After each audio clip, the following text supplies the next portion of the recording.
him back because people can be really fickle, and after the infatuation stage, you can you see that person for who they really are, and a lot of people you know were infatuated with someone once, but after a while they didn't want them in their lives anymore, and that made it nearly impossible to get rid of this person. And so I assured her this is what I wanted, that I knew that I was in love with him and not just merely infatuated.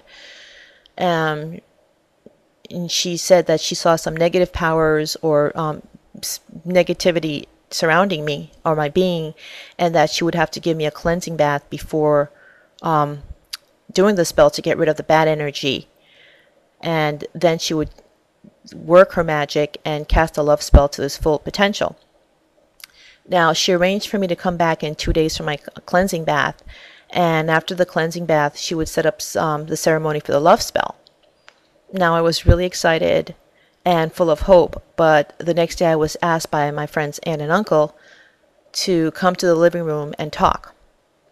I knew they were completely against my involvement with anything related to voodoo, but I was really surprised to hear their added concern now involved the little Haitian woman who had apparently stopped by the house earlier and had my friend's aunt and uncle in a near panic.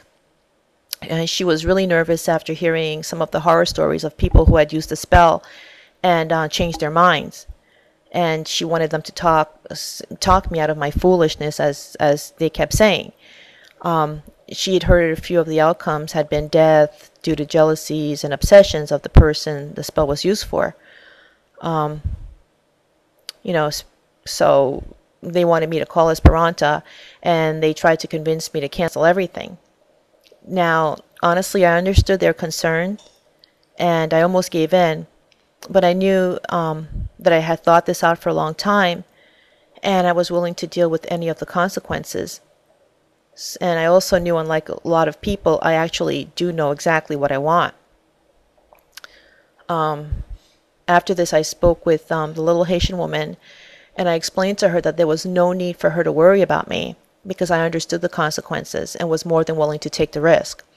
Now, initially, she refused to participate anymore on in this with me, but quite a bit of begging, she finally agreed.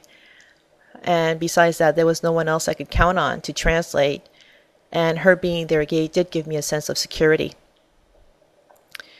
Now, the day of the cleansing was pretty interesting because I was put into this large basin, naked, with 3 women scrubbing my body and immersed in some strange smelling water. Actually, the water didn't smell that strange, but it's strong. And then they began to chant over and over again while they bathed me and scrubbed at me. And Esperanta finally immersed my whole head in the water and held me down. Now, my instincts were to try to fight this, and I really did fight it, but she held me down with a lot of force, and being that she's probably in her 60s, is surprising force. And just when I thought I couldn't take it anymore, she pulls my head back up. And I have to admit, it was a really scary experience. Then they helped me out of the basin, gave me a towel, and told me to get dressed. After I got dressed, Esperanta declared that I was now free of any negative spirits and the love spell can begin. I was told to wait 4 days while she got all the supplies that she would need for my ceremony, since my ceremony would be a very private one. I don't recall having anything but a cup of coffee the day of the voodoo ceremony. I was told to be there at 1 o'clock, but my stomach was in total knots. The ceremony was supposed to go on for 5 to 7 hours, which I thought was a bit long, but Esperanta told me it may last even longer. Now, I couldn't have imagined the time and effort that goes into preparation for the ceremony. The voodoo designs on the ground are meticulously done by hand, using colored dirt, sometimes dyed with blood and herbs. Creating the design alone can take up to 2 hours, and that takes several people. There was also at least 20